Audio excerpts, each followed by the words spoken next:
Hi, I'm Kristin Mothersbaugh. I'm an actor, filmmaker, and spiritual business owner. This video is for Make Good Creative on finding your creative flow. This is for anyone looking to awaken, enliven, or reinvigorate their creativity. We're going to go through 3 main steps to do this. But first, what is creative flow? We are all divinely creative beings. We all are. There's no question, no doubt about it. All humans are. We all transform energy. That's creation. So, what gets in the way of us living this fulfilling, joyful life of creative flow? Blocks, which are creative blocks, and at their root, they're energetic blocks. Everything is energy. Everything's energy vibrating at a certain frequency. And these blocks vibrate at a very low frequency, which make them very dense, and they get stuck in our bodies and our energy fields. So these blocks are things like disowned and disassociated parts of ourselves, unhealed traumas, trapped emotions, and limiting belief systems, habits, and patterns. Most of these we are not aware of. They are under our normal everyday consciousness, and it's important for us to bring them to the surface, to our awareness, in order to heal and release them.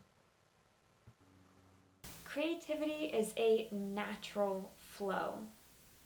It's our natural state of being. If the creativity is not flowing, then something's damming up the flow.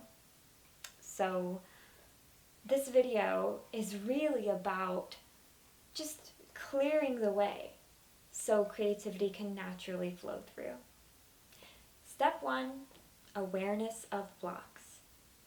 We're going to take a deep dive into your conscious and your subconscious to find any resistance that you can bring to the surface so you can change limiting belief systems, begin to heal old traumas, or begin to clear any toxicity out of your life that doesn't align with what you want your life to be.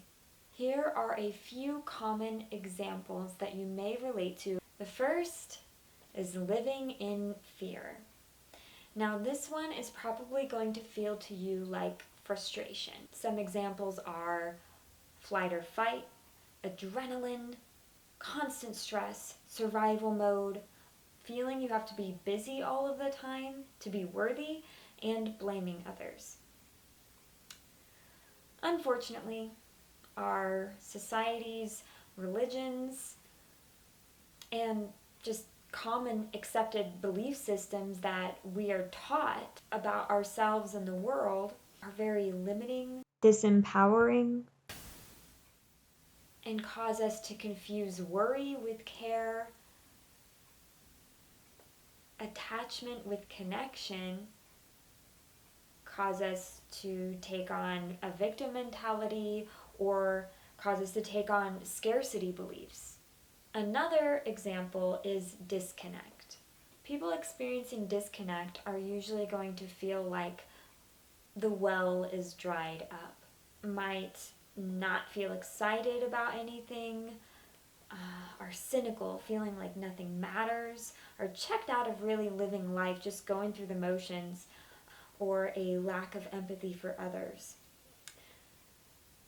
Disconnect is really disconnecting from your own life force. You're probably going to be exhausted, feeling like you have to wear masks and be fake all of the time, and you might have a lot of deep trauma and trapped emotions causing you to feel numb. So energy is not able to flow through you really at all. The last example I have is lack of values and boundaries. This one is most likely going to feel to you like being scattered. You may feel unsafe to be yourself and express yourself. You may not even be able to identify who you really are and what your wants, likes, and dislikes are and why. You may be a people pleaser, unable to say no, feeling you have to do everything and be everything to everyone in order to be worthy, and be overly empathetic to others' wants and needs above your own. Living primarily for the sakes of others instead of first for ourselves creates this lack of values and boundaries. Sit with these for a minute. If you need to, journal them out. Think about it. Do any of these sound like you? Are you experiencing frustration, feeling like the well is dry, or feeling scattered? Can you think of any belief systems that you hold that are maybe causing or perpetuating these feelings? Or any traumas in your past that have gone unhealed and unprocessed? This is a time to explore and just try and dig deeper into your subconscious about who you really are and why you're feeling blocked in your creativity. Bringing this knowledge of your traumas to your conscious awareness is the biggest step in healing.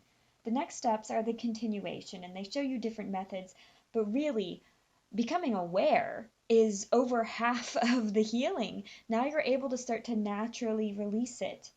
And with this knowledge, you are now able to start to clear the way. Okay, step 2. Allow yourself to feel. Emotions are energy in motion.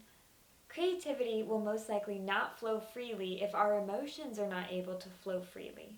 These stuck emotions reside in our body as blocks. The first step to work with these emotions that are trapped is to not pile on anymore, to kind of stop the habit of trapping your emotions. So I would like to ask you to make an agreement with yourself to never stuff, trap, bulldoze, downplay, or ignore your emotions any longer. And it may be difficult because when you're triggered in the moment, it may be hard and you don't want to show others that you're emotional. But when they come up, first validate them. And then allow yourself to really sit with them and feel them authentically, letting them flow through you in a way where you're not becoming the emotion or projecting it onto other people. There's always a healthy outlet that's available. It may be going to the bathroom to process your emotions. It may be taking a walk. It may be telling that person how you really feel. But the key here is, when the emotions come up, let them flow. You must first give yourself permission to allow your feelings to come up and flow through you. Over time, this will be a more natural reaction for you, and you won't have the instinct to stuff them anymore. Another thing that might really help you is to create a healthy relationship with your sexuality. Sexual energy is super creative energy. It affects us on multiple levels and is very beneficial to forgive, heal, release any shame, guilt, or fear, or any excessive imbalance of your sexuality. And release your past.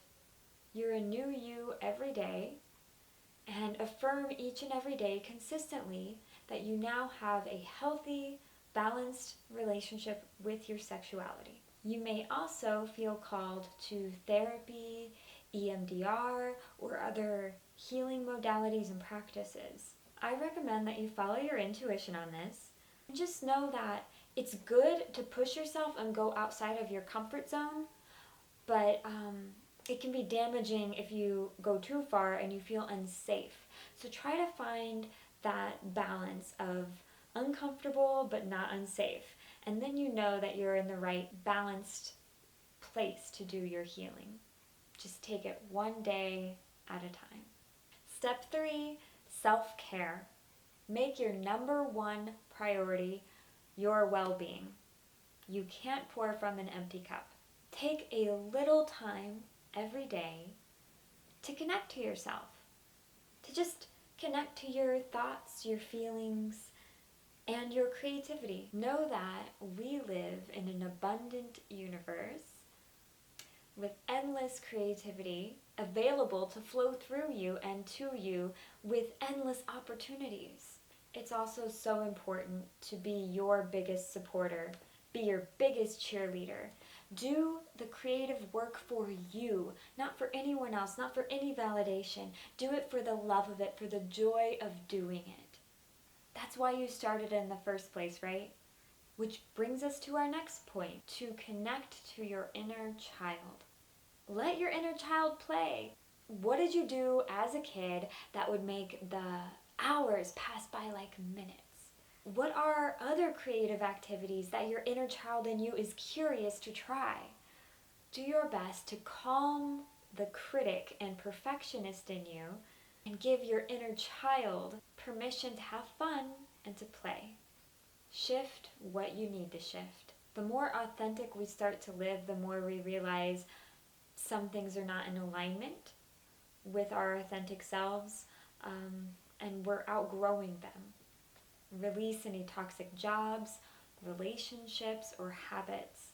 This can take time, but if you're consistent with it every day, making a step forward to live a more authentic life and release anything that isn't that, then I guarantee you're going to make the necessary shifts.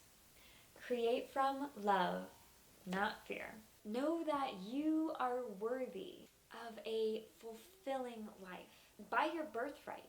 You're just worthy as you are because you are. Balance that inner masculine and feminine energy that we all have within us by knowing that it's not about effort all of the time. It's about alignment. We are human beings, not human doings. So focus more on being, just being and vibrating and attracting that like vibration.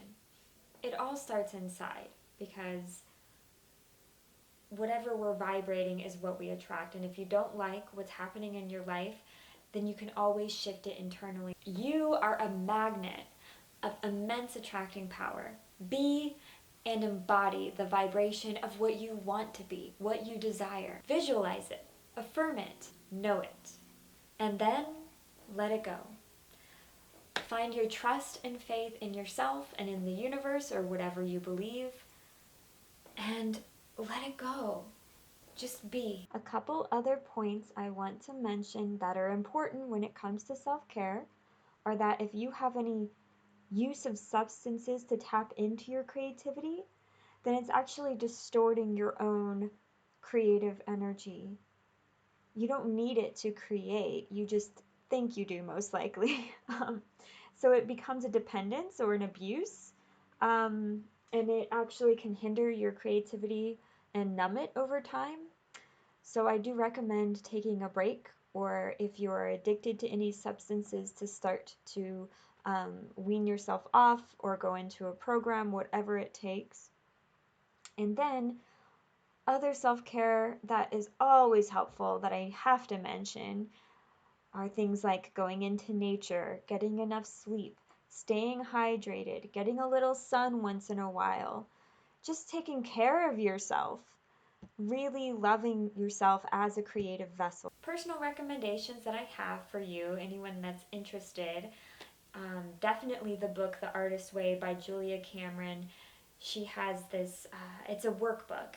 She has this whole system set up to where you write journaling morning pages every morning to kind of get your inner critic out of the way and start to get your creative juices flowing and open those pipes. And she also has this amazing thing called artist dates, where you take yourself out on a date and you create, and it's just, oh, it's amazing. I highly recommend it. The book Big Magic by Elizabeth Gilbert. It is, I think a must for every creative to read this book. It is just chock full of wonderful points. I guess she has some great points, and it helps you to really think of creative ideas as their own beings, which I really love as well. And it kind of helps you to understand that being the martyr is never going to really bring you what you desire in a creative life. Unblock Your Creative Career course by Madeline Corliss. Madeline is so inspirational. She has this amazing podcast, she does this awesome shamanic work, and she has a course specifically on unblocking your creativity that I think everyone watching this video would probably love.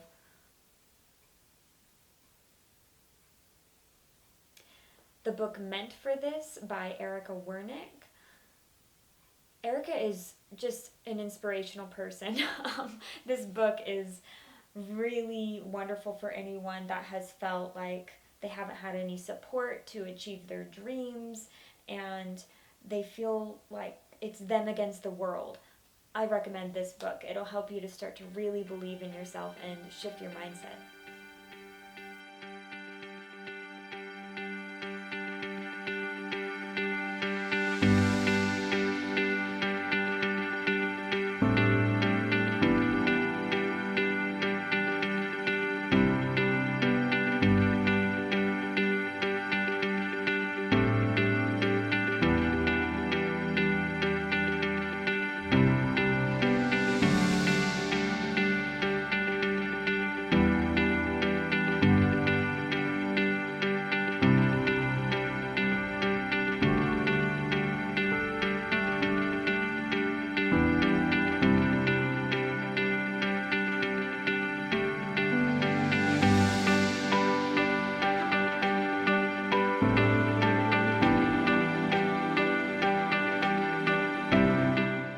And of course, Make Good Creative Network, for whom I made this video.